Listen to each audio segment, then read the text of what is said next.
రేవంత్ రెడ్డి గారి నాయకత్వం, భట్టి గారి నాయకత్వం, భట్టి గారి నాయకత్వం. జై జై కాంగ్రెస్, వర్ధిల్లాలి. జై జై కాంగ్రెస్, వర్ధిల్లాలి. రేపటి మిమ్మల్ని ప్రజలు తరిమి కొడతారు, అది గుర్తు పెట్టుకోండి. కొందరు ముసుగులేసుకొని వీటి మీద ఏదో ముసుగులేసుకొని ప్రజలకు సింపతి కోసం, ఓట్ బ్యాంక్ కోసం. మేము ఇప్పుడు ఏం రాజకీయాలు లేవు, ఎలక్షన్లు లేవు. మేము పెట్టడానికి కూడా కారణం ఉన్నది. ఇవాళ మేము తయారు చేసేది కాదు ఇది. మేము ఎప్పటికేలో ప్రణాళిక రూపొందించుకుంటూ దీన్ని ముందు తీసుకొచ్చి పెట్టినాం. అట్లాంటి దానిని వక్రీకరిస్తారా? ఫిబ్రవరి 4th అనగా అసెంబ్లీలో తెలంగాణలో సామాజిక దినంగా ప్రకటించే విధంగా కాంగ్రెస్ పార్టీ ఆధ్వర్యంలో ముఖ్యమంత్రి రేవంత్ రెడ్డి గారు, భట్టి విక్రమార్క గారు కులగణన మీద కానివ్వండి, ఎస్సీ వర్గీకరణ మీద కానివ్వండి తీసుకున్నటువంటి నిర్ణయాలు చరిత్రలో మర్చిపోయినటువంటి దినంగా మనం భావించవచ్చు. నిజంగా కూడా ఒక పండుగ వాతావరణంలో ఉన్నది రాష్ట్ర వ్యాప్తంగా. సరే, కొందరికి ఇట్లాగో వాళ్ళకి ఏది సమర్థించడం చేత కాదు. తప్పుడు లెక్కలు, అడ్డదారులు, దొంగ లెక్కలు, దొంగతనాలు పెట్టడం తప్ప వారికి వేరే ఆలోచన ఉండదు.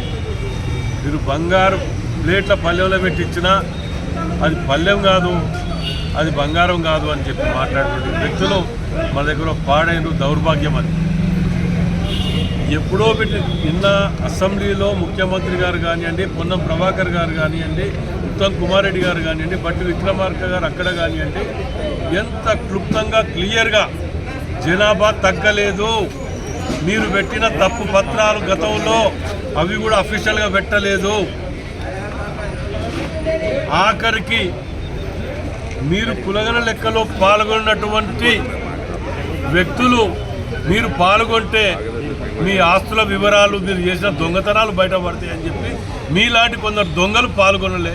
మిగతా కొందరు అభద్రతా భావంతో, ఇలాంటి ఎదవల గురించి అభద్రతా భావంతో పాల్గొనలేకపోయారు. అంతేగాని దానికి బీసీల సంఖ్య తగ్గిందని, ఓసీల సంఖ్య పెరిగి, దానికి క్లియర్గా అఫీషియల్గా రేవంత్ రెడ్డి గారు, ముఖ్యమంత్రి గారు క్లియర్గా అసెంబ్లీ సాక్షిగా చెప్పిర్రు, ఎక్కడా తగ్గలేదు. ఓసీ జనాభా మీ ఆదాయంలో 21% ఇస్తే ఇప్పుడు వాస్తవ లెక్కల ప్రకారం 15% వచ్చింది అని క్లియర్గా చెప్పడం జరిగింది. దాన్ని కూడా మోసం, అబద్ధాలతోటి వక్రీకరించుకుంటూ ప్రజలను తప్పుదోవ పట్టిస్తూ ఎంతసేపు రాజకీయాల ఉద్దేశం రుద్దటం. ఇంత మంచి పండుగ వాతావరణాన్ని సెలబ్రేషన్ చేసుకుంటున్న తరుణంలో ఇలాంటి మూర్ఖులు కొందరు అభద్రతా భావంతో ఎంతసేపు వీళ్ళకి ఎక్కడ మంచి పేరు వస్తుంది కాంగ్రెస్ పార్టీకి అని. అరే పిచ్చోళ్ళారా, కాంగ్రెస్ పార్టీ తప్ప బడుగు బలహీన వర్గాలకు ఎవ్వరూ చెయ్యలేరు, చెయ్యపోరు అనేది నగ్న సత్యం. ఇది ఇవాళ ఏ ఊరికి పోయినా ఇందిరమ్మ ఇల్లు ఉన్నది అంటే అది కేవలం కాంగ్రెస్ పార్టీ. పేదలు, బడుగు బలహీన వర్గాలను దృష్టిలో పెట్టుకునే గతంలో ఎన్నో సంస్కరణలు తీసుకురాగలిగినాం. ఇవాళ ఇన్ఫర్మేషన్ యాక్ట్ కానివ్వండి, ఇంకేదైనా కానివ్వండి, పని ఆహార పథకాలు కానీ ఏది కానీ సామాన్యునికి అందుబాటులో ఉండే విధంగా, రాజకీయాలకు అతీతంగా ప్రతి ఒక్కరికి ఉపయోగపడే విధంగా పెట్టడం తప్ప మీ తీరుగా కేవలం వాళ్ళ సొంత పార్టీ నాయకులు, కార్యకర్తలు పందికొక్కులు తిరిగి బుక్కడానికి పెట్టలేవి. ఇవాళ ఇండ్లు కానివ్వండి, పెన్షన్లు కానివ్వండి, ఇంకేవి కానివ్వండి, మేము ఏది పెట్టినా కులాలకు, మతాలకు, రాజకీయాలకు అతీతంగా పెట్టిన గర్వంగా చెప్పుకోవాల్సిన అది మా గొప్పతనం. ఆఖరికి ఇంత మంచి పండుగ వాతావరణాన్ని కూడా ఈ మూర్ఖులు చెడగొట్టాలని ఆలోచన చేస్తున్నారంటే నిజంగా కూడా అది దౌర్భాగ్యం. వాస్తవాలు ఇయ్యాల కాకపోతే రేపు బయటకు వస్తాయి. ఓపెన్గా ఢిల్లీ కాంగ్రెస్ శ్రేణులకు విజ్ఞప్తి చేస్తున్నా, జిల్లా పార్టీ అధ్యక్షుడిగా మేమందరం కూడా వాస్తవాల లెక్కలతో సహా అన్ని వాస్తవాలు మీకు సర్క్యులేట్ చేస్తాం.